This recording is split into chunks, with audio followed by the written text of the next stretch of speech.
আমরা আশা করব যে এই নির্বাচনটি পার্টিসিপেটরি হবে, সকলের জন্যই দ্বার উন্মুক্ত, জনগণ যাদেরকে সুযোগ দেবে তারাই দায়িত্ব পাবে।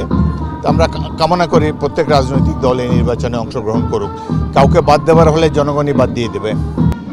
আগামী বছরের মাঝামাঝি নাগাদ নির্বাচনের রূপরেখা তিনি ঘোষণা করবেন। তবুও তিনি যেহেতু সংস্কারের জন্য কিছু সময় চেয়েছেন, আমরা বিএনপির পক্ষ থেকে সবসময় তাকে সমর্থন জানিয়ে এসেছি, ভবিষ্যতেও সমর্থন জানাবো। তবে আগামী বছর ডিসেম্বরের আগেই নির্বাচনটি হলে আমরা অত্যন্ত খুশি হব, কারণ ইতিমধ্যে পতিত স্বৈরাচার সীমান্তের বাইরে থেকে নানা ধরনের অপতৎপরতা চালাচ্ছে, দেশকে আনস্টেবল করার জন্য অনেক ষড়যন্ত্র করছে। সেই জন্য নির্বাচিত সরকার হলে দৃঢ়ভাবে তাদেরকে মোকাবেলা করতে পারবে। সেই জন্যই আমরা এখনও আশা করি আগামী বছরের মাঝে তিনি যে কোনো একটা সময়, আগামী বছর যে কোনো একটি সময় নির্বাচনে দিন তারিখ তিনি ঘোষণা করবেন বলে আমরা আশা রাখি।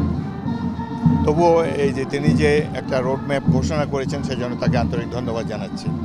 আপনারা আশা করছেন আগামী বছরের মাঝামাঝি হলে আমরা দাবি দিয়েছিলাম বা আমরা কথাবার্তা ইঙ্গিত দিয়েছিলাম যে আগামী বছরের মাঝামাঝি হলে আমরা খুশি হব।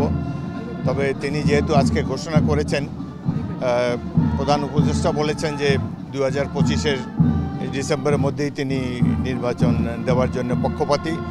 জরুরি কোনো কারণ হলে তিনি হয়তো আরও 6 মাস চেয়েছেন। তবে আমরা মনে করি যে আগামী বছরের মধ্যে ডিসেম্বরের আগে নির্বাচন হলে দেশের জন্য, জনগণের জন্য ভালো হবে। না, আমরা আস্থা আছে আমাদের প্রধান উপদেষ্টার প্রতি। সংস্কারের জন্য তাকেও একটু সুযোগ দিতে হবে। তাছাড়া এই যে অপরাধীদের বিচার শুরু হয়েছে সেখানেও কিছু টাইম লাগবে।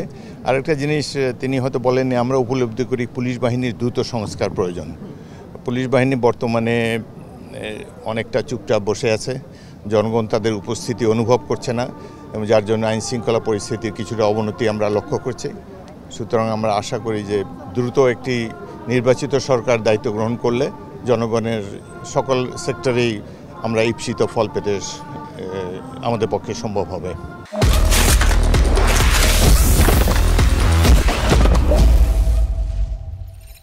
মোটামুটি স্বাগত জানাই। আমরা আশা করেছিলাম যে আগামী বছরের মাঝামাঝি হবে, তবুও তিনি প্রধান উপদেষ্টা, দেশের কৃতি সন্তান, এবং তিনি বর্তমানে ভালো উদ্যোগ নিচ্ছেন এবং অর্থনীতিও আস্তে আস্তে রিকভার করবে। এখন দ্রব্যমূল্যটা যদি জনগণের নিয়ন্ত্রণের মধ্যে আসে তাহলেই আমরা সবচেয়ে খুশি হব। এবং আমরা অপেক্ষা করি, আমরা নির্বাচনের জন্য অস্থির হয়ে যাইনি। 2-1 উপদেষ্টা বলে যে আমরা নির্বাচনের জন্য অস্থির হয়ে গেছি। বিএনপি 3বার জনগণের ভোটে ক্ষমতায় গিয়েছে, আমরা রাষ্ট্র ক্ষমতার জন্য লালায়িত নই। তবে এই যে যেহেতু পতিত সরকার সবসময় এই দেশকে অস্থিতিশীল করার চেষ্টা করে, সেজন্যই আমরা চাচ্ছিলাম যে দ্রুত একটা নির্বাচিত সরকার। ভোট দিলে যে বিএনপি ক্ষমতায় যাবে তার তো কোনো গ্যারান্টি নেই, তবে একটি নির্বাচিত সরকার বাংলাদেশের জন্য খুবই প্রয়োজন এই মুহূর্তে।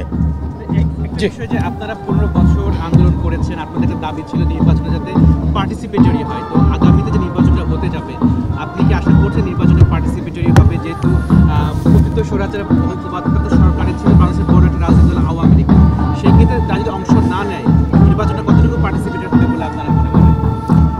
এটা তো অনুমান নির্ভর প্রশ্ন। তবে আমরা আশা করব যে এই নির্বাচনটি পার্টিসিপেটরি হবে, সকলের জন্যই দ্বার উন্মুক্ত, জনগণ যাদেরকে সুযোগ দেবে তারাই দায়িত্ব পাবে। আমরা কামনা করি প্রত্যেক রাজনৈতিক দল এই নির্বাচনে অংশগ্রহণ করুক, কাউকে বাদ দেওয়ার হলে জনগণই বাদ দিয়ে দেবে। Thank you.